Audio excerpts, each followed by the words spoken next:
Assalomu alaykum akalar, opalar, videoni to'g'rimaylar-da. Muhammad Aminjonni qaranglar, qanaqa holatda turibdi. O'zlaring ko'zlaring bilan ko'ryapsizlarmi? Ishib ketganligini qaranglar. Nima uchun bunday bo'lgan bilasizlarmi? Videoni oxirigacha ko'ringlar, hozir mana onalari aytib beradi. Hozir keldik biz, dvorniklar yashaydigan joyga kelganmiz. Dadalari ishlayotgan, dvorniklik qilar ekan. Onalari mana uyda qarar ekan. Opajon, nechta farzandingiz bor? Eringiz nima ish qiladi?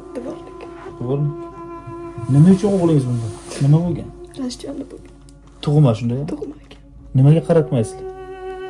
Pulimiz yo'q ekan. Akalar, opalar, ko'ryapsizlar, ahvolini. Bo'lacha. Ship mana jo'g'lari chiqib ketgan bor. Ro'za Ramazon oyida mana shu balachani lichinasi uchun buni balachani operatsiya qilib bo'lmar ekan. Faqat dorilar bilan lichina qilinadi. U dorilar o'ta qimmatda. Hozir men o'zim ko'rdim, dorilarning narxini o'ta qimmat dorilar. Operatsiya qilsa ko'zi ko'rmay qolarmish.